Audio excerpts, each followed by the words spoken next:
थोड़ा समय है हमारे पास, लगभग 11 मिनट हैं, तो 11 मिनट में हम तीसरे अध्याय को देख लेते हैं। तीसरे अध्याय को एक विषय में बांध रहे हैं जिन्होंने इस पुस्तक को संपादित किया है, वो इसको कर्म योग ऐसा नाम दे रहे हैं। कर्म योग। अब दो शब्द हैं इसमें, एक कर्म और एक योग। तो प्रश्न यहां पर एक होता है, इस शब्द को हम यदि समझें तो कैसा योग या कैसा कर्म, ये शब्द हमें बहुत कुछ समझा सकता है यदि हम थोड़ा सा इस पर विचार करें। तो योग भी कैसा,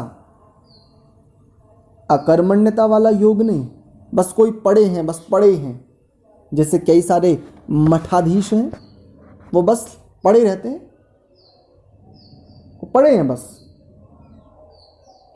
उनका कर्म से कोई संबंध नहीं है, और उनको हम योगी या उनको हम बड़ा आदरणीय पूज्य उस रूप में बहुत कुछ समझते हैं, ठीक नहीं है। और एक व्यक्ति क्या है, इतना कर्म करता है, इतना कर्म करता है कि वो पता नहीं क्या क्या करता है, तो वो भी ठीक नहीं है। दोनों का समुच्चय होना चाहिए। कर्म में योग निहित होना चाहिए और योग कर्म वाला होना चाहिए, कर्मण्यता होनी चाहिए। कुर्वन्य वेह कर्माणि, अर्थात योग युक्त कर्म, ये है मनुष्य जीवन की पहचान। एक छोटी से शब्द पर एक विचार कर रहे हैं कि कर्म योग ये क्या है। ये कर्म और योग ये दोनों स्थितियां हैं कि क्योंकि योग करेंगे तो कर्म नहीं कर पाएंगे और कर्म करेंगे तो योग नहीं होगा, ऐसा प्रायः प्रश्न खड़ा होता है। लेकिन प्रत्येक वो कर्म कीजिए जिसमें आप योग युक्त होकर के कर सकें। आप यदि पशु भी पाल रहे हैं ना, पशु भी, जी प्रणाम सागर भाई, यदि पशु भी पाल रहे हैं तो कैसे, योग में अवस्थित होकर के। ठीक है, ये पशु है, ये एक स्थिति है, ये अपने भोग भोग रहा है, मेरे लिए लाभकारी है, मेरे स्वयं के लिए और अन्य सदस्यों के लिए इससे मुझे दूध आदि पदार्थ मिल रहे हैं उस रूप में, बस ठीक है। और ये सब किसके बनाए हुए हैं, परमात्मा के बनाए हुए हैं। मैं तो बस सेवा कर रहा हूं, मैं तो बस आनंद ले रहा हूं। इसको ऐसे समझिए, गाय है ना, गाय, जो गाय नाम का एक बहुत उत्तम प्राणी है जिसको हम गौ माता भी कह देते हैं। मान लो गाय का गोबर उठा रहा है, लेकिन वो बस मजे में है, आनंद में है, एकदम स्थिरता में। बाहर से एक पंक्ति कहता हूं बहुत सुंदर, मेरे एक गुरुजी हैं आचार्य प्रद्युम्न जी, स्वामी रामदेव जी की जो भी गुरु हैं उस रूप में, वो उनको भी अपना गुरु मानते हैं। तो वो एक बात कहते हैं, बहुत सुंदर लगती है मुझे उनकी बात। बस अंतर ये है कि मैं इस बात को आज तक अपने जीवन में धारण पूर्ण रूप से नहीं कर पाया। कई बार अच्छी स्थिति आ जाती है, कई बार नहीं भी होती। वो एक बात कहते हैं, भीतर से एकदम स्थिर और बाहर से पूरी तरह क्रियाशील, ये है कर्मयोग। ये है मनुष्य जीवन की वास्तविक पहचान। ऐसा व्यक्ति, अब चाहे वो व्यक्ति पशु पालने वाला ही क्यों ना, चाहे वो व्यक्ति कोई ऐसा छोटे से छोटा काम करने वाला ही क्यों ना हो, यदि कोई ऐसी स्थिति वाला है ना, उसके चरण स्पर्श कर लेने चाहिए, चाहे कोई कम आयु का ही क्यों ना हो। ये है जीवन की सार्थकता और उस रूप में कि जहां से जीवन की पहचान होती है, क्या है मनुष्य जीवन, उस रूप में। आइए देखते हैं तीसरे अध्याय का प्रथम श्लोक। अर्जुन उवाच, अर्जुन ने कहा, ज्यायसी चेत कर्मणस्ते मता बुद्धिर्जनार्दन तत्किम कर्मणि घोरे माम नियोजयसी केशव। क्या कह रहे हैं, अर्जुन उवाच, अर्जुन ने कहा, ज्यायसी चेत कर्मणः, यदि सकाम कर्म की अपेक्षा ज्यायसी श्रेष्ठ है, ते तुम्हारे द्वारा मता मानी जाती है, बुद्धि जनार्दन, हे कृष्ण। जनार्दन शब्द का अर्थ हमने पीछे देखा था ना, अच्छा, आप में से कोई बताओ तो जनार्दन शब्द का क्या अर्थ बताया था हमने? जी, कोई भी बताएं। प्रथम अध्याय में बताया था, स्मरण नहीं रहा, चलिए कोई बात नहीं। जो जीवों की रक्षा, उनका पालन करने वाले होते हैं, उस रूप में उसको जनार्दन कहा जाता है। माँ होती ना, माँ, जनार्दन है वो अपनी संतानों की तो रक्षा कर रही है, कम से कम तो कुछ जीवों की तो रक्षा कर रही है, जनार्दन है। पिता जनार्दन होता है। एक और बात कहूँ, जो पशुपालक है और अपने पशुओं का पालन कर रहा है, कैसे पशुओं का?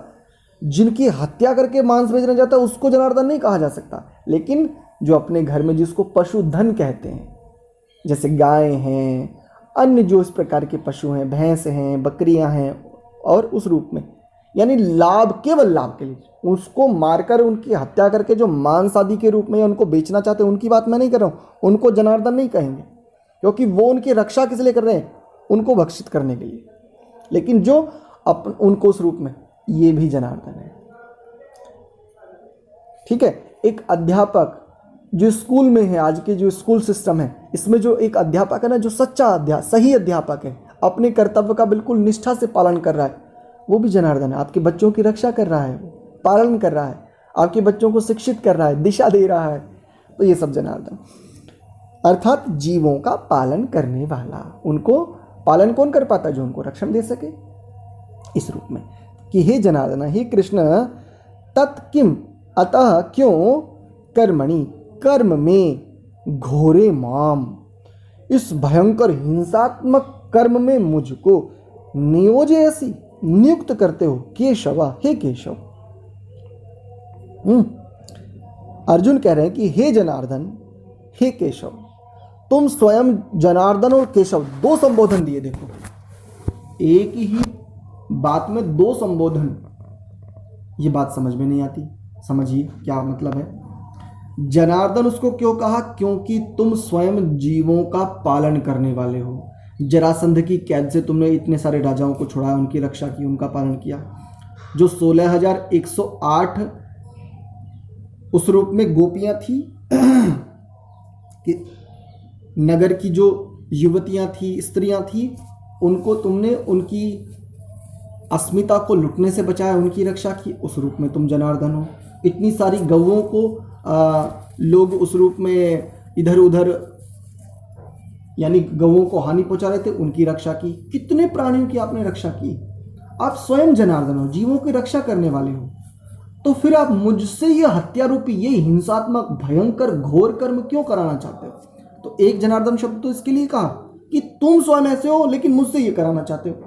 तुम तो कुछ नहीं कर रहे, इसको सरलता से समझिए।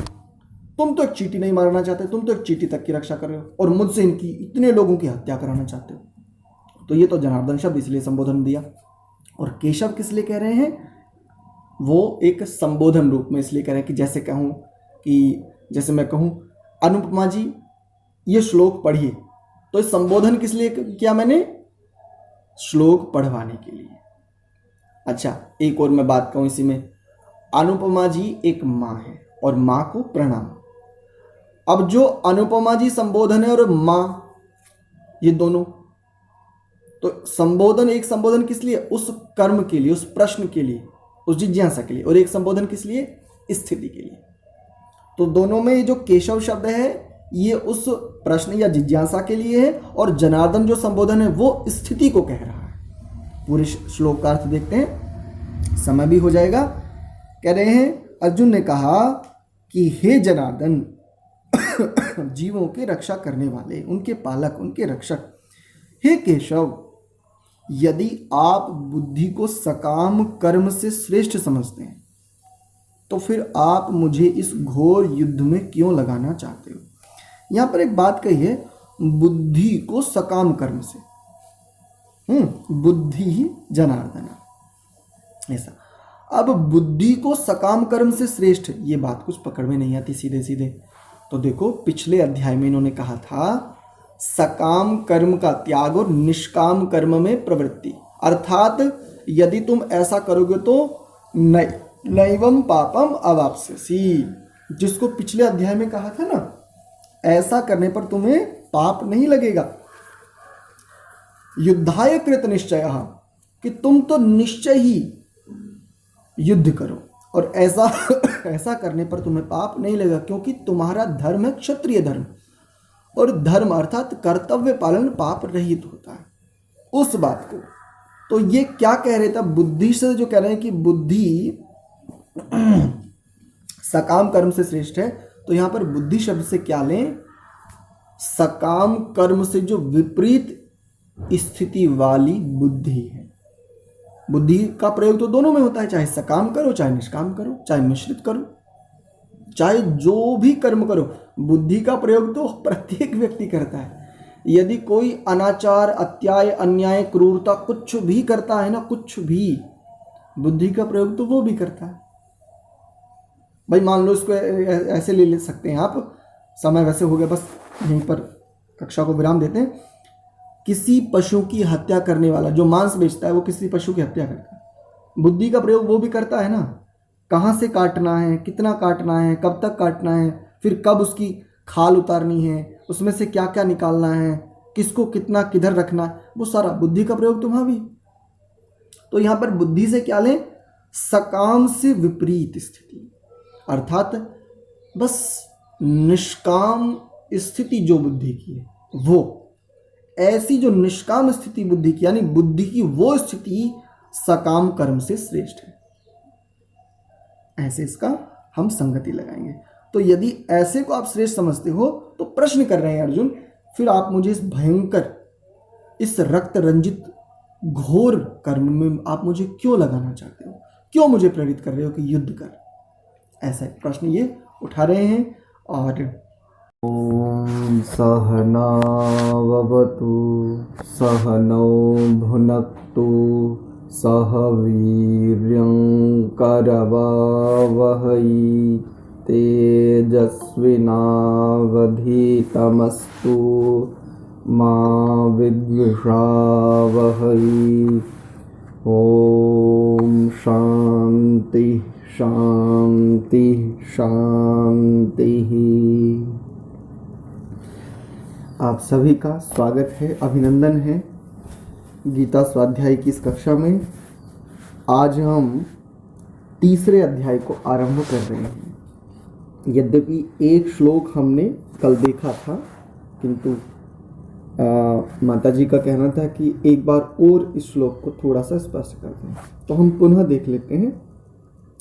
तीसरे अध्याय को ये एक विषय में बांध रहे हैं, कर्मयोग। और कर्म योग को हमने कल इस शब्द पर थोड़ा सा विचार किया था। पुनरावृत्ति करा देता हूं, क्योंकि विद्या अभ्यास मांगती है और विद्या का जितना अभ्यास किया जाए वो बढ़ती भी है। कर्म योग यह शब्द, इसको किस रूप में समझें? क्या जो उपासक और साधक नहीं हैं उनके जीवन में भी कर्मयोग सिद्ध हो सकता है? ऐसे शायद कुछ प्रश्नों को लेकर के यदि कोई जिज्ञासा करे तो उसको हम क्या समाधान दें? तो ऐसा कर्म जो योग युक्त हो, या यूं कहें ऐसा योग जिसमें कर्म प्रधान हो, अकर्मण्यता रहित जो योग है। कुछ लोग ऐसे भी समाज में देखे जाते हैं कि जो केवल योग अर्थात ध्यान, उपासना, समाधि, जो समाधि तक पहुंच जाते हैं उनकी तो अलग बात है, किंतु जो ध्यान आदि को ही, जो प्रारंभिक स्थितियों में है, वो उसी को बस मान लेते हैं। पूरे दिन, पूरा जीवन उनका अकर्मण्यता में जाता है। तो क्या ऐसा, क्या ये योग है? तो देखो, वेद भी कहता है कुर्वन्य वेह कर्माणि जिजी विषेत सतन समाह। कर्म करते हुए 100 वर्ष तक जीने की इच्छा करने को वेद भी कह रहा है। और यदि हम अकर्मण्यता की बात योग में माने तो ये वेद से विरुद्ध हो जाता है। सारे के सारे वैदिक दर्शन भी श्रुति को ही प्रमाण करते हैं, और जो भी संस्कृति, जो सनातन संस्कृति है, इसमें बहुत गहनता से अध्ययन करते हैं, तो वो एक बात को बिल्कुल स्पष्टता से कहते हैं कि श्रुति अर्थात वेद तो प्रत्येक स्थिति के लिए ऐसे हैं जैसे सूर्य स्वयं को भी दिखाता है और अन्य सभी पदार्थों को भी प्रकाशित करता है। ठीक ऐसे वेद भी हैं। वेद स्वयं को अर्थात चारों वेद अपने आप को भी दिखाते हैं और जो जो मनुष्य को आवश्यक है, उसको चाहिए, जो जो विद्या जिस जिस रूप में वो जानना चाहता है, वो सभी वेद उस रूप में प्रकाशित करते हैं। तो योग मतलब, तो पीछे कहा था, देखो यदि हम थोड़ा सा ध्यान दें तो दूसरे अध्याय में हमने कई श्लोक पढ़े थे योग पर। वहां पर आया था सुख दुखे समे कृत्वा लाभा लाभो जया जयो नैवम पापम अवाप्स्यसि, और इन सब बातों को कहते हुए श्री कृष्ण जी ने एक बात कही थी कि ये क्या है, योग है। अर्थात वो भी कर्म को प्रधान मान रहे हैं। अब ऐसे कर्म, अब एक पंक्ति में इसका अर्थ लेंगे कि कर्म की प्रधानता तो होनी चाहिए, बिना कर्म के तो जीवन नहीं है। मनुष्य जीवन में यदि कर्म नहीं है, यदि उसमें पुरुषार्थ नहीं है, तो वो जीवन थोड़ी है, वो तो फिर नीरस है, वो तो जीवन होते हुए वो तो मृत है, मृत। क्योंकि जीवन में जीवंतता ही तब आती है जब कर्म हो। तो कैसा योग कि कर्मों से युक्त। योगः कर्मसु कौशलम, कर्मों की कुशलता को योग कहा था इन्होंने उस रूप में। और यदि कर्म को देखें तो कैसे, तो योग युक्त होकर के। और योग क्या है, सुख में दुख में इन सब में समानता को प्राप्त करते हुए, अर्थात एक स्थिति विशेष उत्कृष्ट उच्च, या यूं कह लीजिए दिव्य दृष्टि, या कह लीजिए जिसकी प्रज्ञा स्थिर हो गई है उस रूप में, या जिसने शांतिम अधिगच्छति, प्रसादम अधिगच्छति, कई सारे शब्दों से भिन्न भिन्न प्रकार से इन्होंने समझाने का हमें यत्न किया था कि क्या है उस रूप में। तो कर्म भी कैसे, योग युक्त होकर के, अर्थात कर्मों की कुशलता योग है। और कर्म भी कैसे करें, तो एक और बड़ा इन्होंने भिन्न दृष्टि से सटीक समाधान दिया था कि सकाम दृष्टि को हटा करके, कामनाओं का त्याग करके, इंद्रियों को वश में करके, बहुत प्रकार से समझाया ये पिछले दूसरे अध्याय में इन्होंने। आइए तो प्रथम श्लोक देखते हैं। ज्यायसी चेत कर्मणस्ते मता बुद्धिर जनार्दन तत्किम कर्मणि घोरे माम नियोजयसी केशव। जनार्दन और केशव, ये दोनों संबोधन कृष्ण के लिए हैं, भगवान कृष्ण के लिए दोनों संबोधन है। जनार्दन शब्द का अर्थ हमने कल भी कहा था, जीवों की रक्षा और पालन करने वाला जनार्दन कहा जा सकता है। माता, प्रत्येक वो माता जो अपने संतानों को जन्म देती है और उनकी रक्षा करती है, पालन करती है, वो उनके लिए जनार्दन है। प्रत्येक वो पिता जो रक्षण देता है, उनके पालन पोषण आदि के लिए धन और अन्य वस्तुएं जुटाता है, जनार्दन है। प्रत्येक वो पशुपालक, प्रत्येक वो जो भी इस रूप में जिस भी जीवों की वो पालना कर रहा है, रक्षण दे रहा है, वो प्रत्येक व्यक्ति जनार्दन है। किंतु जो जीवों की अर्थात पशु अथवा पक्षी या जो इस प्रकार के होते हैं, उनको पालते इसलिए कि उनको बेच सके और वो बेच करके उनको मांस आदि उस रूप में, उनको जनार्दन नहीं कहा जा सकता। वो जनार्दन नहीं, वो तो हत्यारे हैं उनके, वो तो उनकी रक्षा नहीं कर रहे। उनकी रक्षा भी वो इसलिए कर रहे हैं क्योंकि हत्या कर सके या दूसरों से करवा सके। ठीक है। और एक केशव, केशव शब्द यहाँ पर संबोधन के लिए, ये भी देखिए कह रहे हैं अर्जुन उवाच, अर्जुन ने कहा ज्यायसी चेत कर्मणः, आप सकाम कर्म की अपेक्षा श्रेष्ठ कह रहे हो यदि किसे, तो देखिए ते तुम्हारे द्वारा, अर्थात अर्जुन पूछ रहे हैं कि यदि सकाम कर्म की अपेक्षा तुम्हारे द्वारा श्रेष्ठ बताया जा रहा है, मता मानी जाती है बुद्धि इसका अर्थ ये बुद्धि कर रहे हैं, आगे देखेंगे। जनार्दन हे कृष्ण, मैं इसका अर्थ कर चुका हूं। तत् अतः किम कर्मणि, फिर क्यों कर्म में, घोरे भयंकर हिंसात्मक रक्त रंजित, माम मुझको, नियोजयसि नियुक्त करते हो, केशव हे कृष्ण। पहला जो जनार्दन शब्द है ये जीवों की रक्षा करने के कारण संबोधन दिया, तो यहाँ पर वो एक प्रश्न भी उठाना चाहते हैं कि जब आप स्वयं जीवों की रक्षा करने वाले हो, जब आप स्वयं उनके पालक हो, उनके पालन करने वाले हो, मुझसे क्यों ये हत्याएं कराना चाहते हो? मैं तो आप ही का अनुसरण करना चाहता हूं, लेकिन आप मुझसे क्यों कराना चाहते हो?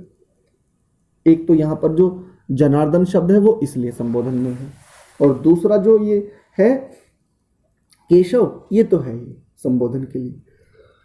तो कह रहे हैं कि हे जीवों की रक्षा करने वाले, जब तुमने रक्षा रूपी गुण को अपने जीवन में धारण किया है, तो फिर मुझसे इनका भक्षण क्यों कराना चाहते हो? मुझसे इनकी हत्याएं क्यों कराना चाहते हो? ऐसा एक प्रश्न है, या यूं कह लीजिए एक उस रूप में उनके ऊपर प्रश्न चिन्ह खड़ा कर रहे हैं एक प्रकार से, कि यदि सकाम कर्मों से श्रेष्ठ समझते हैं किसको? बुद्धि। अब बुद्धि शब्द का अर्थ सीधे इन्होंने भी बुद्धि किया, लेकिन जो बुद्धि सकाम कर्म से हट गई है, ऐसी बुद्धि, सीधे सीधे तो अर्थ नहीं पकड़ में आएगा, लेकिन ऐसी बुद्धि जो निष्काम कर्म को समझ चुकी है, या जिस बुद्धि से अब निष्काम कर्म संपादित किए जा रहे हैं। क्योंकि कर्म कोई भी हो, चाहे कोई सकाम करे, निष्काम करे, मिश्रित करे, अकाम करे, चाहे जो भी कर्म करे, कुकाम करे, जिस भी प्रकार का कर्म करेगा, बुद्धि तो उसमें सम्मिलित तो होगी ही ना। तो यहां पर बुद्धि शब्द से लेना चाहिए कि जो सकाम कर्मों से रहित हो गई है। सकाम कर्म जिस बुद्धि ने अब करने छोड़ दिए, उनसे पृथक हट गई है। ऐसा कि जब आप सकाम कर्मों से श्रेष्ठ निष्काम कर्म को समझते हो, तो फिर आप मुझे घोरे कर्मणि माम किम, मुझे इस भयंकर, जिसमें चहुं रक्त की नदियां बह जाएंगी, ऐसे इस भयंकर हिंसात्मक कर्म में क्यों लगा रहे हो, क्यों लगाना चाहते हो? ऐसा प्रश्न अर्जुन कर रहे हैं। माता जी स्पष्ट है अभी? तो आगे चलूं? ठीक है, कोई बात नहीं। दूसरा श्लोक देखिए। व्यामी श्रेणेव वाक्येन बुद्धि मोह यसीव में तदेकम वद निश्चित्य येन श्रेयो हमाप्नुयाम। देखिए क्या कह रहे हैं, एक एक शब्द का अर्थ देख लेते हैं, फिर समझ में अच्छे से आएगा थोड़ा। व्यामिश्रेण अनेकार्थक, इव मानु, वाक्येन शब्दों से या शब्दों के द्वारा, बुद्धिम बुद्धि, मोह यसी मोह रहे हो, इव मानो में मेरी, तत् एकम तदेकम, अतः एकमात्र, वद कहिए, निश्चित्य निश्चय करके, ये न जिसके द्वारा अथवा जिससे, श्रेय श्रेष्ठ, अहम आपनुयाम पा सकूं। अब यहां पर अर्जुन क्या कह रहा है? आपने कई सारी बातें बता दी मुझे। आपने पीछे कहा अपनी इस दुर्बलता को त्यागो और युद्ध करो, फिर आपने योग के विषय में कह दिया, कहीं आप कुछ कह रहे हैं, कहीं आप पर कुछ कह रहे हैं। मेरी तो बुद्धि अब दिग्भ्रमित हो गई है, मुझे क्या करना चाहिए मुझे ये भी नहीं सूझ रहा। भाई पीछे इन्होंने योग की चर्चा की, इन्होंने स्थिरता की चर्चा की, मुनि की चर्चा की, इंद्रियों के संयम की चर्चा की इत्यादि, और उससे पीछे इन्होंने फिर वहां देखेंगे तो युद्ध करने के लिए इनको प्रेरित किया था। तो यहां पर अब एक बात कह रहे हैं, जैसे व्यक्ति कहता है ना, भाई ये भी बात कह रहे हो आप, ये भी बात कह रहे हो, मीठा नहीं भी खाना चाहिए और खा भी सकते हो, भाई एक बात बताओ मुझे करना क्या है? या तो खाना या तो नहीं खाना। भाई आपको शुभ कर्म करने हैं और अशुभ भी कर रहे तो भी कोई बात नहीं। तो यहाँ पे एक प्रश्न आता है, नहीं भाई एक बताओ, शुभ करूं या अशुभ करूं, मेरा कल्याण किसमें, आप ये बताइए। तो यहाँ पर भी आप कह रहे हैं व्यामिश्रेण है, आपके जो ये अनेक प्रकार की आपने बातें कह दी ना, जो अनेकों प्रकार के आपने उपदेश दिए हैं वाक्य ना, उन वाक्यों के द्वारा बुद्धि मोहयसी, मेरी बुद्धि कैसी हो गई है, भ्रमित हो गई है। अब मैं ठीक ठीक नहीं समझ पा रहा हूं कि आप क्या कहना चाहते हैं, मुझे किस ओर लगाना चाहते हैं। मेरी बुद्धि ठीक प्रकार से अब नहीं काम कर रही है, तो क्या करें। तत् एकम वद निश्चित्य, मुझे कुछ बस एक बताइए, या तो मैं योग मार्ग पर चलूं या तो मैं युद्ध करूं। तत् एकम वद निश्चित्य, निश्चित रूपेण केवल एक मार्ग बताइए मुझे उलझाइए मत, मुझे सुलझाइए, मुझे सुलझन दीजिए। वद एका, ये ना जिससे श्रेयो अहम आपनुयाम, जिससे मैं श्रेष्ठ अर्थात कल्याण को पा सकूं, वो मार्ग मुझे कहिए, मुझे उस विषय में बताइए, केवल एक। कई सारी बातें मत कहिए, आपने बहुत सारी बातें कह दी। कहीं आप मुनि बनने की बात करते हो, कहीं आप युद्ध करने, युद्ध को कहते हो कि ये तेरा कर्तव्य है, और यदि अपने कर्तव्य का पालन नहीं करोगे तो जिन्होंने तुम्हें समर्थन दिया है वो तुम्हारा उपास उड़ाएंगे और तुम्हारे शत्रु तुम्हें उस रूप में अपशब्द आदि कहेंगे। अनेकों प्रकार की बातें आप कह रहे हो। तो यहाँ पर ये कह रहे हैं भाई कोई एक बताइए मुझे, कोई भी एक स्थिति बताइए, और वो कहिए, यहाँ पर एक विशेष भी बात कह रहे हैं, जिसमें मेरा कल्याण है। श्रेयो अहम नु आपनुयाम, जिससे मैं श्रेष्ठता को, कल्याण को आपनुयाम प्राप्त कर सकूं, पा सकूं। एक उक्ति भी आती है, श्रेयो ही धीरो भी प्रेयसो वृणीते। एक प्रश्न उठाया वहां पर, संभवतः उपनिषद का वचन है, एक प्रश्न वहां पर उठाया गया कि श्रेष्ठ मार्ग, या श्रेष्ठ कहूं या यूं कहूं कि ये जो कल्याण का मार्ग है, ये जो निश्रेयस का मार्ग है, ये जो मनुष्य जीवन की सार्थकता, इसकी चरितार्थता को सिद्ध करने का जो मार्ग है, जिसको हम मोक्ष मार्ग कह देते हैं, मुक्ति मार्ग कह देते हैं, साधना पथ जिसे कह देते हैं, योग मार्ग कह देते हैं, वहां पर एक प्रश्न उठाया गया कि कौन इस मार्ग में, कौन इस पथ पर आता है, कौन चलता है इस पथ पर। तो कहा श्रेय। दो मार्ग वहां पर बताए, एक श्रेय मार्ग और एक प्रेय मार्ग। प्रेय मार्ग कौन सा होता है, तो जो ये विषय भोग होते हैं, जो इस जीवन में मनुष्य देह को पाकर के भी जो आत्मा केवल विषय भोग इन्हीं में लगे रहते हैं, इंद्रियों के सुख में लगे रहते हैं, समझ ही नहीं पाते कि इंद्रियां तुम्हारे लिए हैं, तुम इंद्रियों के लिए नहीं हो, इत्यादि। अर्थात प्रेम मार्ग को छोड़कर श्रेय मार्ग पर कौन आता है, तो कहा धीरहा। धीरो भी, केवल धीर व्यक्ति ही आ पाते हैं, जो धैर्यशाली हैं, जो धैर्यवान हैं, जो स्थितियों को अच्छे से, बहुत पेशेंस के साथ उनको सुनकर के धैर्यपूर्वक आगे आगे और आगे और आगे। कई बार क्या होता है, किसी विषय को समझाने के लिए कई बार किसी विद्वान, आचार्य, शिक्षक, अध्यापक आदि के द्वारा कई बार थोड़े से ऐसे शब्दों का प्रयोग कर दिया जाता है जो थोड़े कठोर होते हैं उस रूप में। तो कई व्यक्ति क्या होते हैं, बस इसी बात से लेकर के वो रुष्ट हो जाते हैं और वो छोड़ देते हैं, जिससे कि उनको भी पता है कि बहुत और अधिक लाभ हो सकता था, लेकिन उनकी किसी उस कठोर वचन को या थोड़ा सा उन्होंने इस प्रकार का यदि कुछ कह दिया तो उस बात को लेकर के वो रुष्ट हो जाते हैं।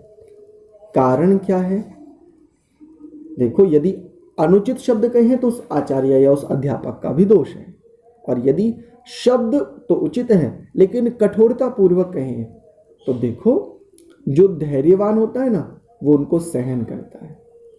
क्यों?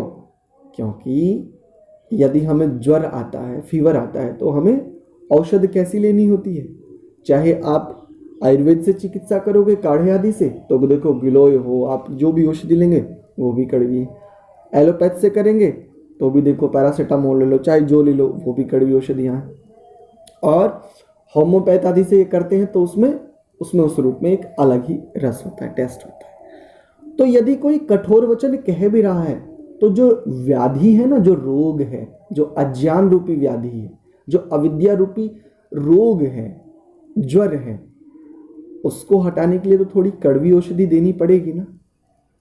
अब वो कड़वाहट तो फील होती है, वो अनुभव में आती है, लेकिन जो उस कड़वाहट को सहन कर जाता है वही तो स्वस्थ हो पाता है। तो ठीक ऐसे ही आत्मा के लिए भी कड़वाहट को सहन करना इसलिए आवश्यक नहीं है कि वो कड़वाहट को सहन करना चाहिए उसको, ये नियम है, नहीं। यदि उस कड़वाहट को सहन करने से आत्मा स्वस्थ हो सकता है, अविद्या, अज्ञानता, कुसंस्कार, इन सब से ऊपर उठ सकता है, तो कड़वाहट को सहन करना चाहिए। उसी को कहा कि श्रेयो ही उस रूप में कि जो धीर व्यक्ति है वही प्रेय मार्ग को छोड़ करके श्रेय मार्ग पर आ पाता है। तो कह रहे हैं कि श्रेयः अहम आपनुयाम, मैं श्रेय को प्राप्त कर सकूं।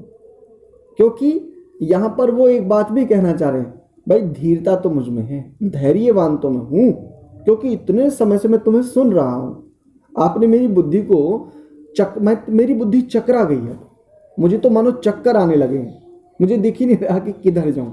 आप योग की बात कर रहे हो, आप मुनि बनने की बात कर रहे हो, आप संयम की बात कर रहे हो, और युद्ध भी कह रहे हो। मुनि बनूं, संयम करूं, योग करूं या युद्ध करूं? तो कह रहे श्रेयो अहम आपनुयाम, भाई मुझे श्रेय वो मार्ग बताओ जो श्रेय मार्ग है। श्री भगवान उवाच, भगवान कृष्ण ने कहा, ध्यान से समझिएगा, एक श्लोक में बड़ा सुंदर उत्तर देंगे अर्जुन को। कह रहे हैं लोकेस्मिन् द्विविधा निष्ठा पुरा प्रोक्ता मया नघ ज्ञान योगेन सांख्यानाम कर्म योगेन योगिनाम। अब यहां पर दो शब्द हैं, योगेन, ज्ञान योगेन और सांख्यानाम। तो योगेन यहां पर कहते हैं कि योग दर्शन, और सांख्यानाम यहां पर कहते हैं सांख्य दर्शन। ऐसा भी कुछ लोग अर्थ निकालते हैं। पहले हम इसका अर्थ देख लेते हैं, इस पर चर्चा बाद में करूंगा मैं, जो मैं आपको यहां पर एक दृष्टि देना चाहता हूं। देखिए, कह रहे लोके अस्मिन, इस लोक में द्विविधा निष्ठा, दो प्रकार की निष्ठा वाले लोग होते हैं। निष्ठा यानी श्रद्धा, यदि निष्ठा को ना समझ पाए तो श्रद्धा, और श्रद्धा बोले तो सत्य को धारण करने की जो इच्छा होती है उसे कहते हैं श्रद्धा। जो सत्य हो उसको ठीक ठीक जान करके उसको अपने जीवन में धारण करने की जो इच्छा होती है उसको कहते हैं श्रद्धा। श्रद्धावान लभते ज्ञानम, जो श्रद्धावान होते हैं वो ज्ञान को पा लेते हैं, प्राप्त कर लेते हैं। उन्हीं को ज्ञान की प्राप्ति होती है जो श्रद्धालु होते हैं, श्रद्धावान होते हैं। आप सब लोग श्रद्धावान ही तो हैं? तभी तो अपना समय निकाल रहे हैं प्रातः काल में, सुबह सुबह उठते ही। और कई लोग तो ऐसे भी होंगे, वो अपना अभी यदि ठंड है आपके यहाँ भी तो अपना कंबल में या छोटे से जो भी आपने वस्त्र आदि ओढ़ा हो उसी में अपने आराम से बैठ के कक्षा ले रहे हैं। कई लोग ऐसे भी होंगे, हो सकता है कई सारी हमारी मातृशक्तियों में वो अपना कार्य भी कर रही हूँ और कक्षा ले रही हूँ, तो श्रद्धा तभी तो इतना परिश्रम कर रहे हैं इत्यादि। तो क्या कह रहे हैं कि लोके अस्मिन् द्विविधा निष्ठा, इस लोक में दो प्रकार के श्रद्धा वाले लोग होते हैं। कैसे? तो देखो, पुरा प्रोक्ता, पहले कही गई, मया अनघ, अकह सवर्ण दीर्घ लगा तो मया अनघ को हो गया मया नघ। मया अनघ, मेरे द्वारा, अनघ, अनघ कहते हैं निष्पाप को। देखो, जब अर्जुन ने इतनी सारी बात कही तो भगवान कृष्ण उनको एक बात कह रहे हैं कि हे निष्पाप अर्जुन, अर्जुन को निष्पाप कह रहे हैं। क्यों? क्योंकि अर्जुन के प्रश्न बड़े स्वाभाविक हैं। वो कह रहा है भाई बंधु बांधवों को मारूंगा, उनकी हत्या करूंगा, पाप लगेगा, ये होगा, वर्ण संकट आएगी, ये दोष होगा, कुल का नाश होगा, ये होगा वो, अर्थात वो बड़े ही योद्धा का तो बस एक ही काम होता है, वो युद्ध करे। लेकिन अर्जुन यहाँ पर इतने प्रकार के प्रश्न उठा रहा है, इतने प्रकार से, इतनी दृष्टियों से देख रहा है इस स्थिति को, तो भगवान कृष्ण अर्जुन को कह रहे हैं, हे निष्पाप अर्जुन। अब इस बात को यदि गीता के आधार पर लें तो केवल अर्जुन के लिए, और यदि समस्त मनुष्यों के लिए कहूं तो एक बात कहूं, ध्यान से समझिएगा, हे निष्पाप आत्मा। आत्मा कोई भी ना पाप वाला होता है ना पुण्य वाला होता है। आत्मा का पाप और पुण्य से कोई संबंध ही नहीं। आप कहोगे ये कैसी बात है, बताता हूं।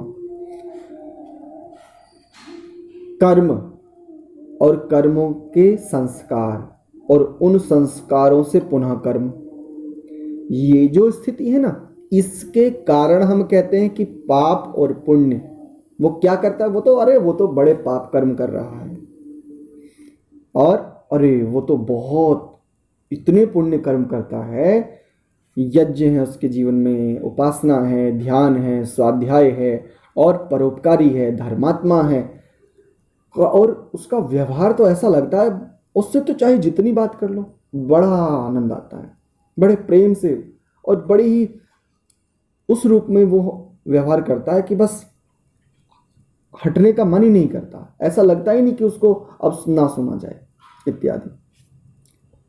ये कर्म और कर्मों के संस्कार, उन संस्कारों से जनित पुनः कर्म, ये स्थितियां।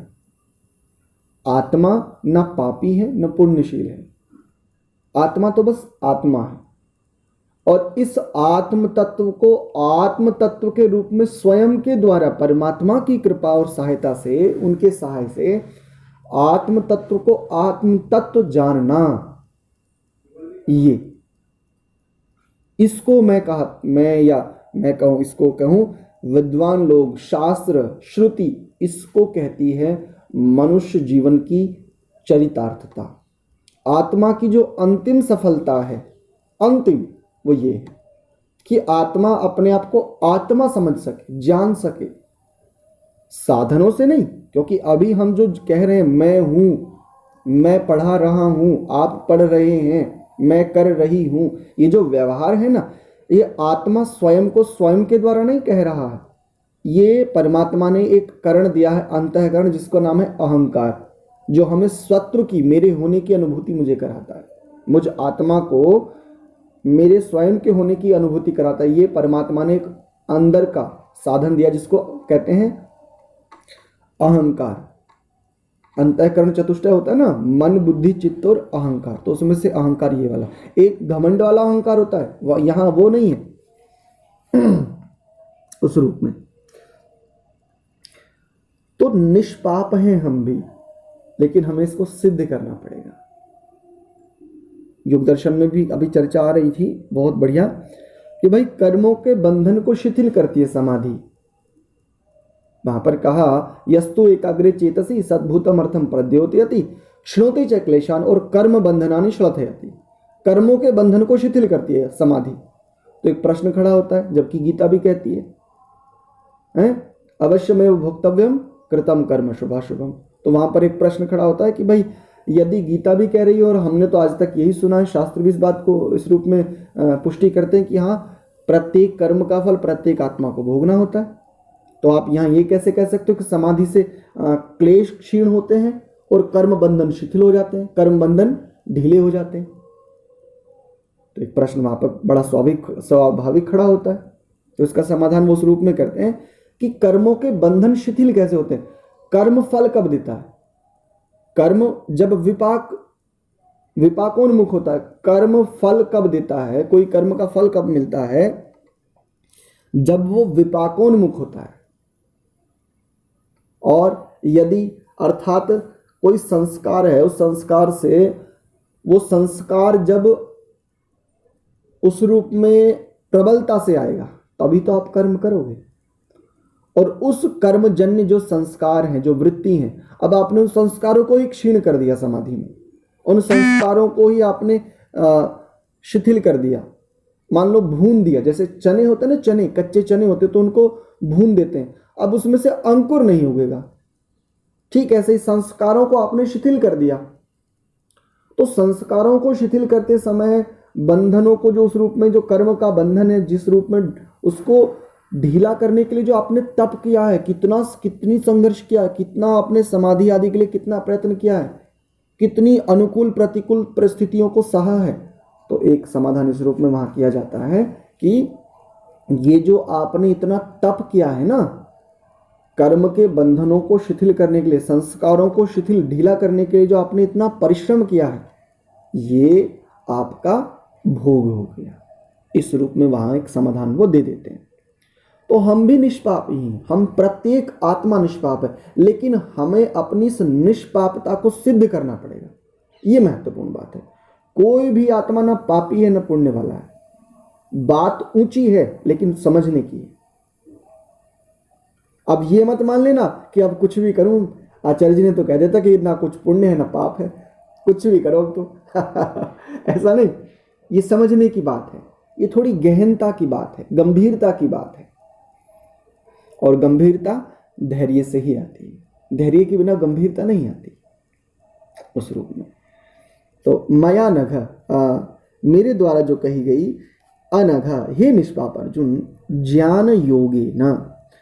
अब देखो, ज्ञान योगे न, योग का जो ज्ञान है, ऐसा अर्थ करेंगे, जो जिसको पीछे भी इन्होंने योग कहा था, योग मार्ग कहा था उसको,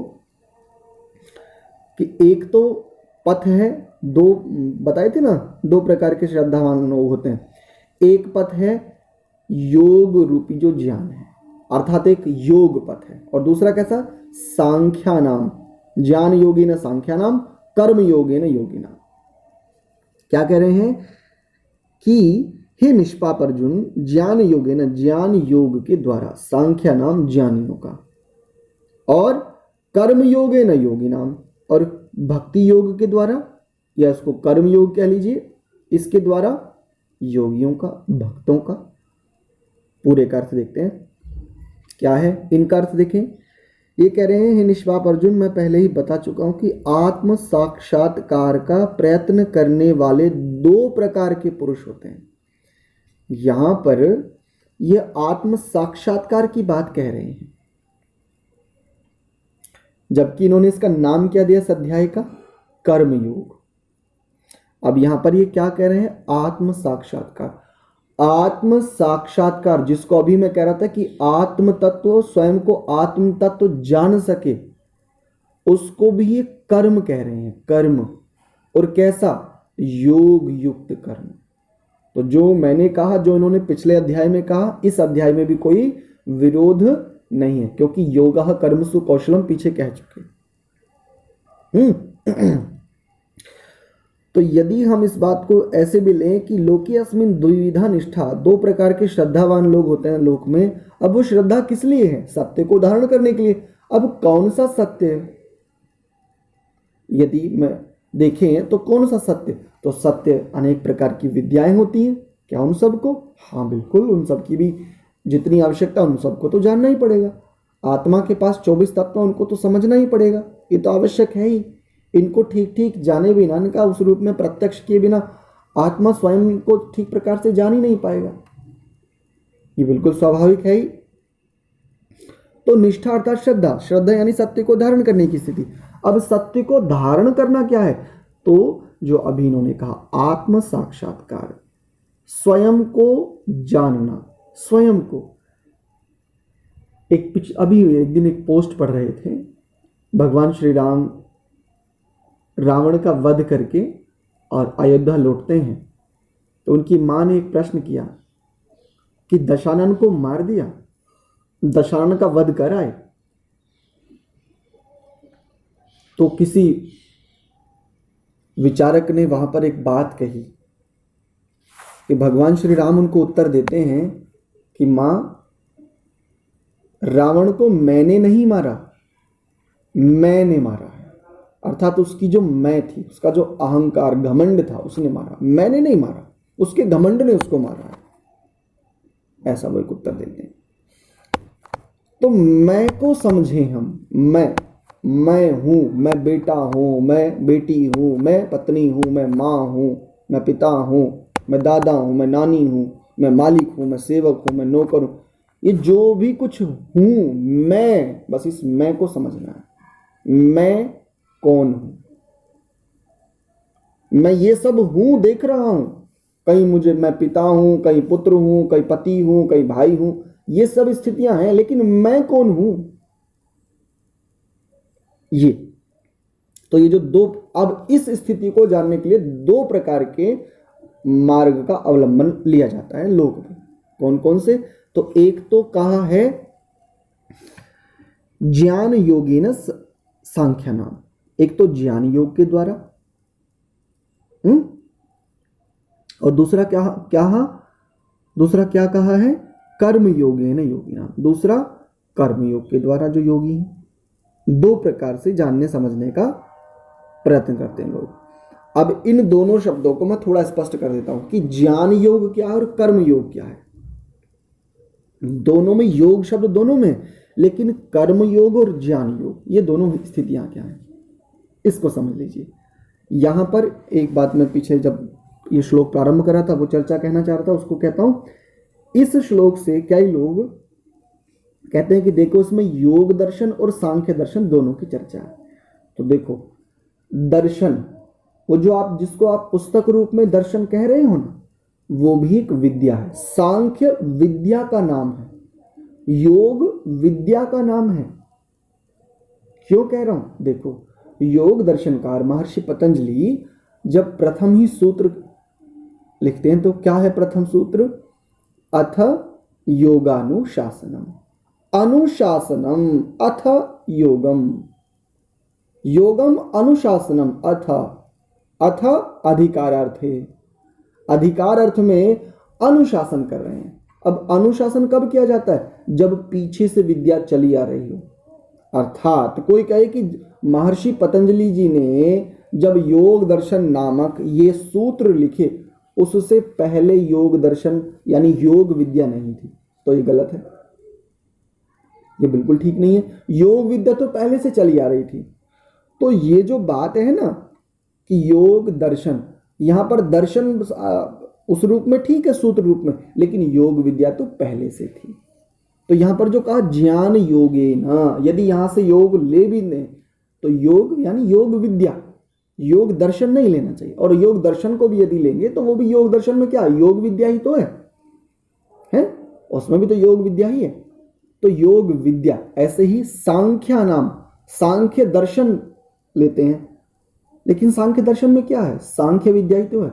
सम्यक ख्यान जो हो, ख्यान कहते हैं एकदम जैसे विवेक ख्याति, वहां पर चर्चा चलती है। तो ख्यान किसको कहते हैं? जो शुद्ध ज्ञान होता है विशेष रूप से।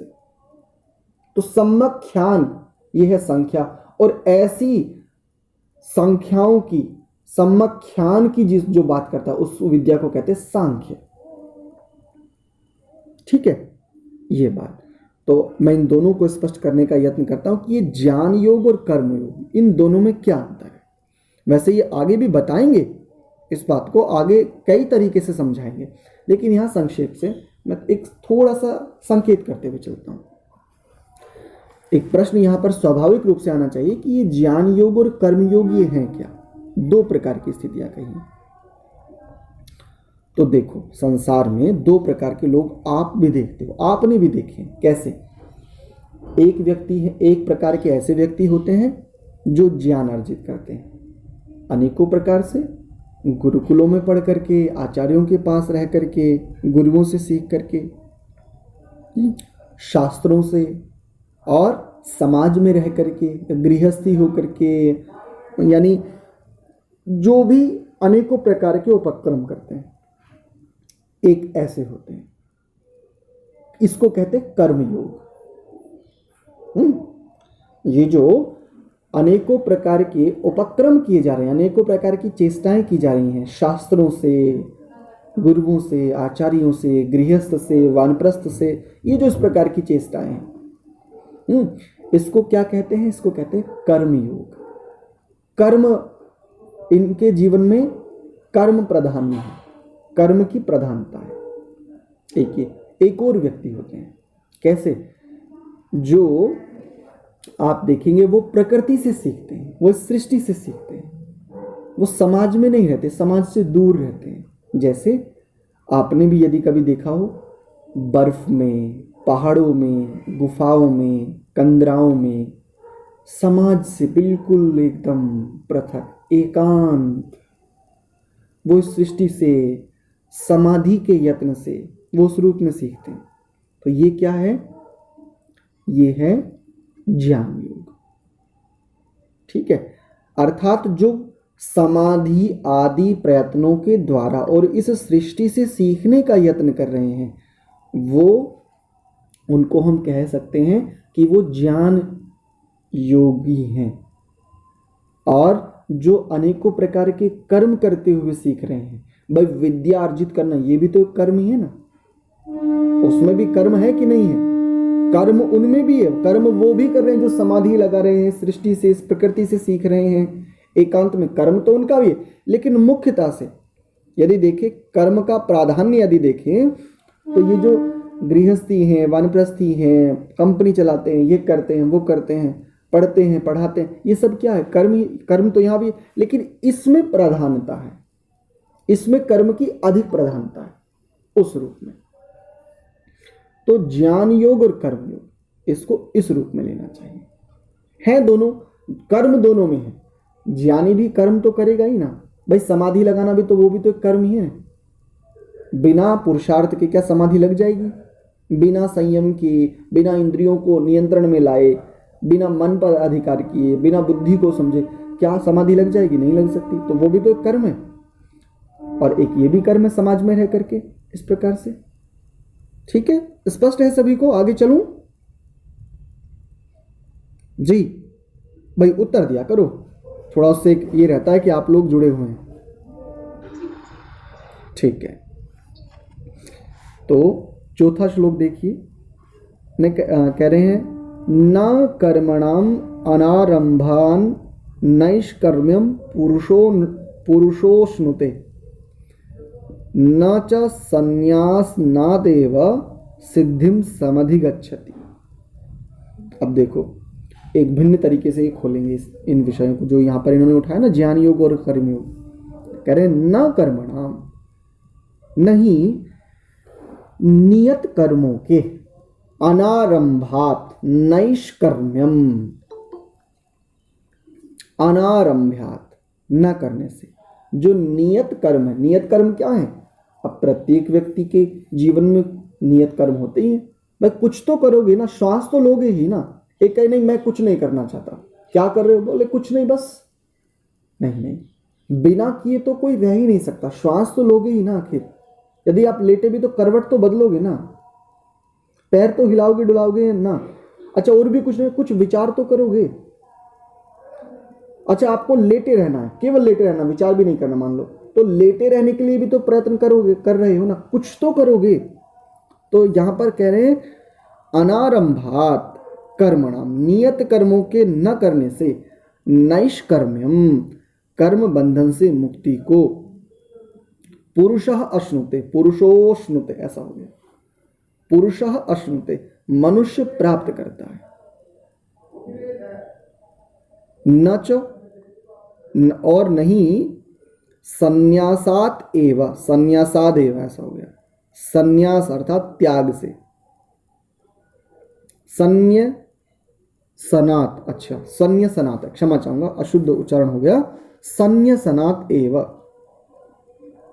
अर्थात त्याग से, संन्यास भी कह लो उसको चाहो तो, सन्य सनात, वो संन्यास उस रूप में शब्द थोड़ा सा भिन्न है बस। त्याग से, एव केवल, सिद्धिम समधिगच्छति, सफलता को, सिद्धियों को प्राप्त करता है।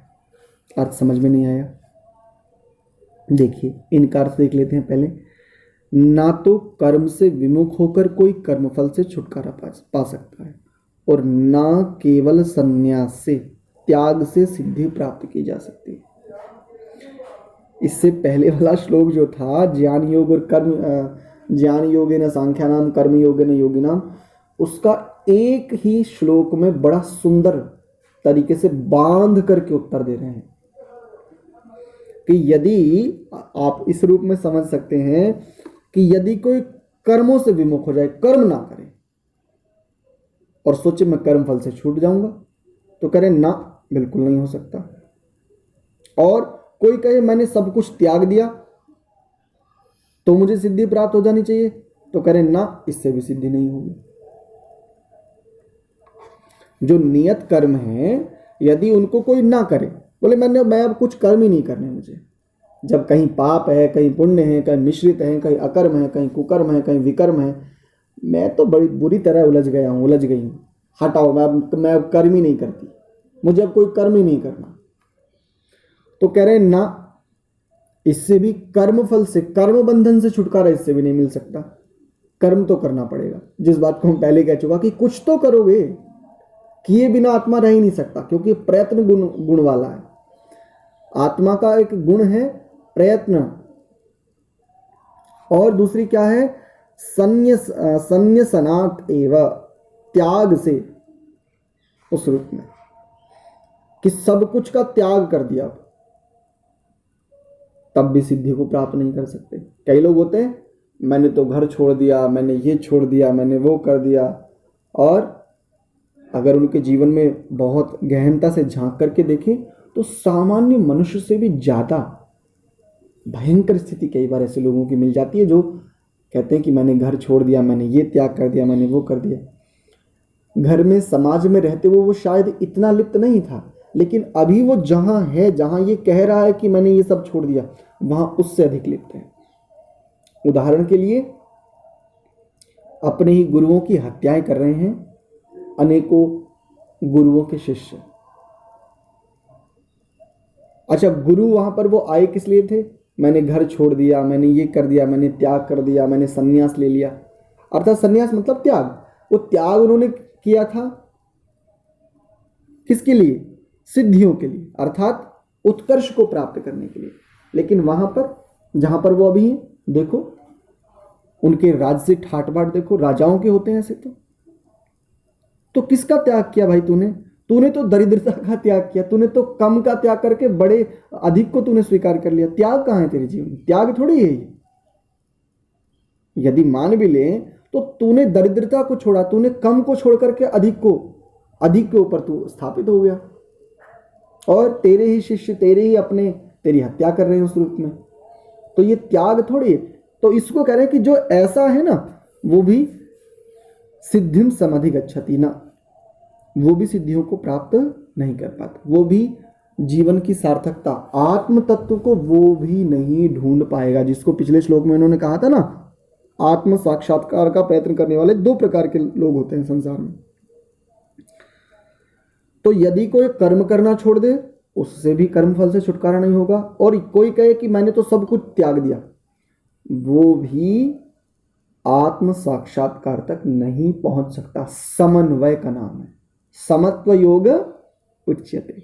पीछे कह चुके हैं, आगे भी एक भिन्न दृष्टि से इस बात को कहेंगे, आगे भी कहेंगे इस बात को।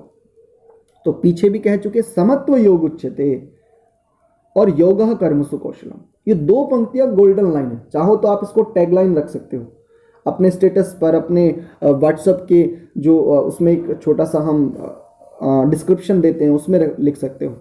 दोनों का समुच्चय, योगः कर्मसु कौशलम, ये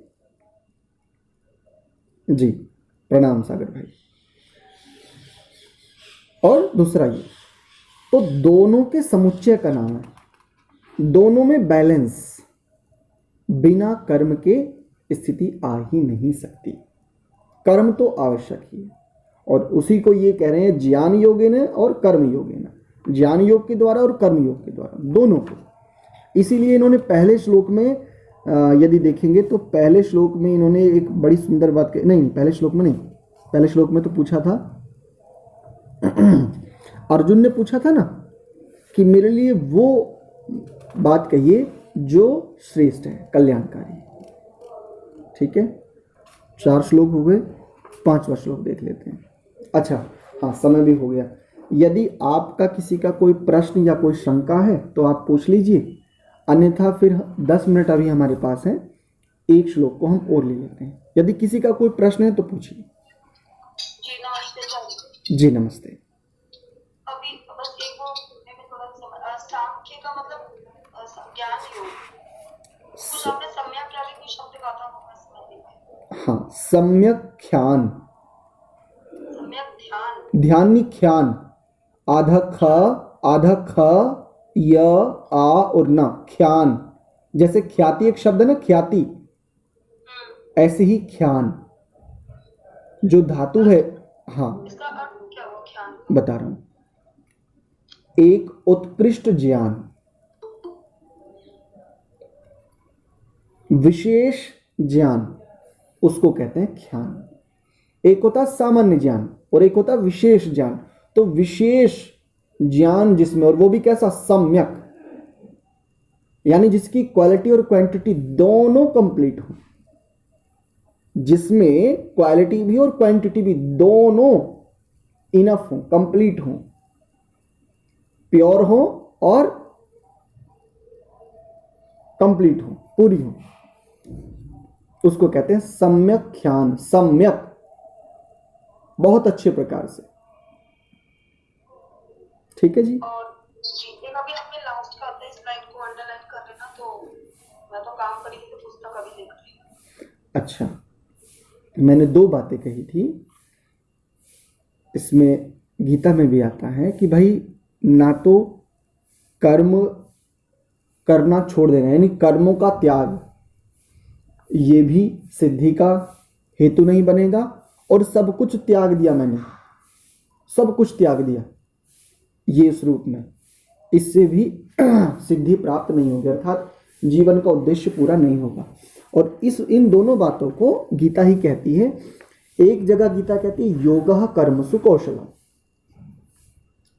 योगः कर्मसु कौशलम, और एक जगह कह रही है समत्व योग उच्यते, अर्थात कर्म और योग दोनों का समुच्चय, दोनों का जीवन में एकदम बैलेंस, समानता, समता। जी, तो मैंने ये दो लाइन कही थी कि इन दो लाइनों को आप टैग कर सकते हैं, योगः कर्मसु कौशलम और समत्व योग उच्यते, कि एक तरफ योग की बात कर रहे हैं वो, और योग को कह रहे हैं कि समता, समानता, समत्व, बिल्कुल एक जैसा बने रहना, स्थिर रहना। समत्व का या अर्थ बताऊं तो स्थिरता, स्थिरता को योग कह रहे हैं, योग उच्यते। और वहीं उसी के ठीक आगे जाकर के कह रहे हैं योगः कर्मसु कौशलम। ठीक है जी। योगा, अच्छा ये मैं तो श्लोक में ढूंढ रही थी ये पंक्ति। हाँ, श्लोक ही हैं दूसरे अध्याय में, ये दोनों श्लोक आपने पढ़े तो हैं। योगा, अच्छा दूसरे अध्याय में? जी, दूसरे अध्याय में है, वहां पर आप इसको देख सकते हैं। और ठीक है जी, देख रहे हैं। हाँ, योगः कर्मसु कौशलम, ऐसा है एक, और एक जगह है समत्व योग उच्यते। जी, गायत्री जी कुछ पूछना चाह रही हैं? जी, प्रणाम। जैसे आपने कहा था मन, चित्त, बुद्धि और अहंकार, तो अहंकार के आपने दो अर्थ बताए थे। तो जैसे अहंकार का हम कुछ शाब्दिक अर्थ तो यही होता है कि अहंकार मतलब घमंड। ठीक है। तो ये जो मन, चित्त और बुद्धि के साथ में जो अहंकार है, इसका क्या मतलब है? जी, ठीक है, मैं थोड़ा सा आपको बताता हूँ। म्यूट कर लीजिए एक बार। हाँ, अब ध्वनि ठीक आएगी। देखो जब हम आगे बढ़ना चाहते हैं जीवन में प्रत्येक मनुष्य का ये परम कर्तव्य है, कर्तव्य नहीं, मैं इसको परम कर्तव्य कह रहा हूं, जब तक वो सृष्टि रचना कैसे हुई है, मेरे पास क्या क्या है, मेरा मुझ आत्मा के पास क्या क्या स्थितियां हैं, बाहर और भीतर, यानी मुझ आत्मा के पास जो निरंतर रहने वाला वो क्या है, और ये जो शरीर मिला है जिसके साथ या जिसके मिलने पर मैं बहिर्मुखी होकर के भी अनेकों प्रकार की क्रियाएं, चेष्टाएं कर रहा हूं, इन सब को जानना जब ये चाहेगा, संसार कैसे बना, ये प्रश्न जब तक नहीं आएगा तब तक स्थिरता, शांति, समाधि, वो उस रूप में ले लीजिए आत्म तत्व, वहां तक वो पहुंच ही नहीं पाएगा। ये प्रश्न आना ही चाहिए। और ये प्रश्न ऐसा नहीं किसी ने कह दिया और प्रश्न आ गया। इसके लिए ऐसे समझो जैसे भूख लगी हो, और भूख लग रही पिछले 2 घंटे से, अब हो गए 8 घंटे, अब 10 घंटे, अब 12 घंटे, अब 14 घंटे हो गए भूख लगते लगते, और अब 20 घंटे हो गए मान लीजिए, अब पूरे 2 दिन हो गए, 2 दिन से कुछ भी नहीं मिला। तो अब क्या है? अब एक तड़प है। एक कैसी तड़प है? मतलब इस समय ऐसी स्थिति है कि यदि गुल्लर खाए नहीं जाते, लेकिन यदि ऐसी स्थिति में गुल्लर भी मिल जाए ना, तो वो भी कहते हैं गुल्लर भी पकवान है भूख में। तो जब ऐसी मांग आने लगे भीतर से कि अब तो मुझे जानना ही कि संसार कैसे बना, ये शरीर आदि कैसे बनते हैं, इनकी स्थितियां क्या हैं, क्या है ये जीवन मृत्यु, ये दोनों क्या है ये, तो इनको जानने के लिए आत्मा के पास वैसे तो कुल 24 तत्व होते हैं, कुल 24 होते हैं, लेकिन जिनको मुख्य करण माना जाता है वो 4 होते हैं। इनको कहते हैं अंतःकरण, अंदर के साधन। बाहर के साधन होते हैं, जैसे बाहर हम कहते हैं मेरा हाथ, मेरा पैर है, ये तो बाहर के करण होते हैं। और एक होते अंतःकरण, अंदर के भीतर के साधन। तो उन अंतःकरण चतुष्टय बोलते हैं, चतुष्टय, जिसमें 4 हों। 4 क्या क्या है वो? मन, जिससे हम संकल्प और विकल्प करते हैं। संकल्प विकल्पात्मकम मना। किसी भी काम को, किसी भी विचार को जब हम करते हैं तो क्या होते हैं? 2 प्रकार की स्थिति चलती है, कर लूं ना, छोड़ देते हैं, अरे चल कर ले, अरे चल रहने दे, ये चलता ना संघर्ष। तो ये जिस साधन से अंतःकरण, जिस अंतःकरण के जिस साधन से हो रहा है ये काम, वो है मन। संकल्प और विकल्प।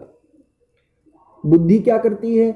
निश्चयात्मिका बुद्धि, जो निर्णय देती है। संकल्प विकल्प मन ने कर लिया और किसी एक को जो ये कह देती है कि बस ठीक है अब इसको कर ले तू, या इसको मत कर। निर्णय, जो डिसीजन मेकर है वो है बुद्धि। ठीक है। चित्त क्या है? तो जिसमें आपके संस्कार, कर्म का जो बंधन जिसमें है, यूं कह लीजिए कर्मों के बंधन जिससे जो स्थिति है, या यूं कहूं जो सारे के सारे संस्कार संचित हैं, जिस प्रकार के कर्म आपने किए, जिस शरीर में, जिस देह में किए, वो सारे संस्कार जिसमें इकट्ठा हैं, एकत्र हैं, सेव हैं, उस अंतःकरण का एक नाम है चित्त। और ये जो अहंकार है, ये अहंकार भी एक अंतःकरण का एक साधन है जो हमें हमारे होने का बोध कराता है। यदि आत्मा से ये अंतःकरण यानी ये अहंकार तत्व ले लिया जाए, थोड़ी देर के लिए अभ्युपगम से समझाने का यत्न कर रहा हूं, यदि आत्मा से ये अहंकार नामक जो अंदर का जो साधन है, एक तत्व है, यदि ये ले लिया जाए तो अब आत्मा को अपने होने का बोध भी नहीं होगा। ये स्थितियां कब कब आती हैं? देखो, जब प्रलय हो जाती है ना, प्रलय, जब ये सारी की सारी सृष्टि मूल प्रकृति में आ जाती है, अर्थात ये सृष्टि लीन हो जाती है, किसमें? जो बना हुआ वो सब बिल्कुल मूल मैटर में चला जाता है, सत्व रज और तम, उसमें जो 3 प्रकृति के मूल तत्व हैं उनमें चली जाती है, अब कुछ नहीं है।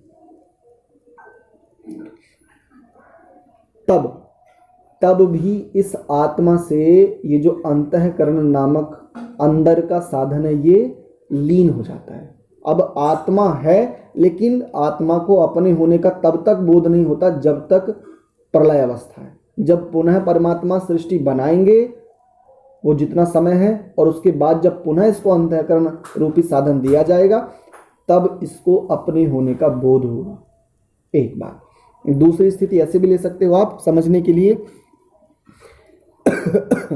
आप ये कहोगे कि आचार्य जी ये तो बात थोड़ी सी हमें हजम नहीं होती, पल्ले नहीं पड़ती, तो इसको ऐसे समझ सकते हो, कई बार व्यक्ति को आपने अपने जीवन में देखा होगा, मूर्छित हो जाता है ना, बेहोश देखा है कई बार किसी को जब कोई बहुत अधिक रोगी हो जाता है, तब वो कहते हैं ये तो कोमा में चला गया, देखा है। तो अब क्या है? अहंकार है तो सही, अहंकार तत्व है तो सही, उस आत्मा ने वो देह भी त्यागा नहीं, अभी वो शरीर भी नहीं छोड़ा है, लेकिन होते हुए भी वो अब उसके साथ उसका उस रूप में तारतम्यता नहीं बैठ रही है ठीक प्रकार से, तो इस रूप में समझ सकते हो। अर्थात जो हमें हमारे होने का ज्ञान कराता है, अंदर का भीतर का एक साधन है, भीतर का एक करण है, उसका नाम है अहंकार। एक अहंकार होता है जिसको हम घमंड कह देते हैं, अरे बड़ा घमंडी है, अरे वो तो बड़ी घमंडी है, उससे तो बात करना ही बेकार है, और बाद में झगड़ा करती है, पता नहीं उसे किस बात का घमंड है, ऐसा होता है ना। तो ये घमंड, इसको भी अहंकार कहा जाता है। और एक अहंकार कि अंदर का साधन है। मैं समझता हूँ शायद स्पष्ट हो गया होगा माता जी को। जी बिल्कुल स्पष्ट हो गया। ठीक है, अन्य किसी का कोई प्रश्न तो नहीं? वैसे समय भी पूरा हो गया, फिर भी यदि किसी का कोई प्रश्न। जी नमस्ते। अहंकार का जैसे संधि विच्छेद करेंगे तो अहम और कार, ठीक है, तो अहम का मतलब तो मैं हो गया, ठीक है। कार का अर्थ क्या है? कर्ण, डुक्रिय करणे धातु है ना, तो उस रूप में यदि कार शब्द को लेंगे तो कर्ण अर्थ में ले लीजिए उसको, यानी मैं और मेरा, मेरे होने का, मुझे जो ये मैं कहा करा रहा है, ये कौन सा कर्ण है? मैं और मेरे का बोध करवाने वाला कर्ण। मुझे मेरे होने का जो बोध कराता है वो है अहंकार। मैं और मेरे का।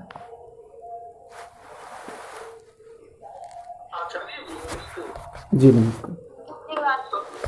समय तो हो चुका है जी। दो शब्द है दिमाग में की, तो एक दया शब्द है, एक कृपा शब्द है। इनके दोनों के अलग अलग बैठेंगे ना अर्थ, जी। और उनके अर्थ क्या होंगे? बहुत दिनों से दिमाग में बैठा हुआ था कि दो शब्द। जी देखो, दया और दया के साथ एक और शब्द लो फिर, न्याय। न्याय और दया, न्याय किसे कहते हैं? तो प्रायः न्याय हम कहते हैं जिसने जैसा जितना कर्म किया उसको उसके अनुसार वैसा ही फल देना। यदि किसी ने अपराध किया तो दंड देना, अच्छा कर्म किया तो उसे पुरस्कार देना इस रूप में, या उसको उस कर्म का फल देना, ये न्याय मानते हैं। और दया किसको कहते हैं? किए हुए अपराध को दंडित ना करना, यानी जिसने अपराध किया उसको दंड न देना, इसको हम दया मानते हैं। गलत परिभाषा है। दया और न्याय ये दोनों एक दूसरे के समानार्थक है। दया भी वही है जो न्याय है। कैसे? एक नगर में किसी ने, एक व्यक्ति है, उसने चोरी की मान लीजिए, या किसी एक व्यक्ति की, निर्दोष व्यक्ति की हत्या कर दी। राजा ने या कोर्ट ने उसको दंड दिया, आजीवन कारावास। अब आजीवन कारावास देकर के उसने चूंकि किसी की हत्या की थी तो इसको आजीवन कारावास दिया या इसको फांसी दी, ये तो उस व्यक्ति को न्याय मिला जिस व्यक्ति की हत्या इसने की, तो उस व्यक्ति और उस व्यक्ति के परिवार वालों को न्याय मिला। एक तो ये समाज में आगे से ऐसी घटनाएं नहीं घटेंगी। अब इसके ऊपर दया क्या हुई? तो इसके ऊपर दया ये हुई, चूंकि इसका स्वभाव है हत्या करना या चोरी करना या अनुचित कर्म करना। अब आगे यदि और कर्म करेगा तो यहां पर एक हत्या करो चाहे 10 हत्या करो, सजा एक ही है। लेकिन परमात्मा की व्यवस्था में ऐसा नहीं है। परमात्मा की न्याय व्यवस्था में ये नहीं है, आप जितना करोगे उतना ही भोगना पड़ेगा। क्यों? क्योंकि जितने कर्म को जितनी बार आप करोगे उतना ही संस्कार आपके दृढ़ होते जाएंगे। ठीक? तो दया क्या है इस पर? इसको और अधिक पाप करने से बचा लिया, इसको कारागार में रख करके, जेल में डाल करके। अब ये और कर्म नहीं कर पाएगा उस प्रकार के, चोरी नहीं कर पाएगा, हत्या नहीं कर पाएगा इत्यादि। ये इस पर दया है। और कृपा क्या होती है? कृपा तो देखो, कृपा शब्द उस रूप में ले तो ये जो इन दोनों पर की गई है ना, इन दोनों पर जो की गई है, अपराधी पर और जिसकी हत्या हुई उस परिवार पर, इन दोनों पर जो जज ने की है वो कृपा है। क्योंकि जज ने इन दोनों से कोई शुल्क नहीं लिया, वकीलों ने और इन सब लोगों ने भले ही खाया, लेकिन जज ने कोई शुल्क नहीं लिया, लेकिन जज ने फिर भी किया। ये इसकी कृपा है। ऐसे समझो, परमात्मा के विषय में अच्छे से समझ में आएगा, यदि लोक में समझ में नहीं आ रहा है। जिस आत्मा ने जैसे कर्म किए उसको वैसे ही फल दिया परमात्मा ने। अब कृपा क्या है? ये परमात्मा की कृपा है कि उसको शरीर दे रखा, अभी भी शरीर चल रहा है। भाई यदि परमात्मा के सामर्थ्य में है ना कि चाहे तो उससे शरीर छीन ले, लेकिन नहीं, अभी भी उसके पास शरीर है, अभी भी उसको परमात्मा प्रेरणा कर रहा है। दंड भी वो भोग रहा है, लेकिन उसको प्रेरणा भी कर रहा है कि अभी भी तू जाग, सुधर जा। दंड दे रखा है उसको, वो रो रहा है, चीख रहा है, चिल्ला रहा, सब कुछ है, लेकिन फिर भी परमात्मा की कृपा ये है, उसको शरीर दे रखा है, आगे और उसको अवसर देगा, पुनः उसको देह प्रदान करेगा, वो कर्मों का फल भुगवाएगा। कर्म का, उस कर्म का किसी जिस देह में, जिस शरीर में वो फल भोग सकता है, वो देह देगा, उस कर्म का फल भुगवा करके उस संस्कार को थोड़ा क्षीण करेगा, पुनः मनुष्य शरीर उसको मिलेगा कि पुनः फिर से अच्छे कर्म कर।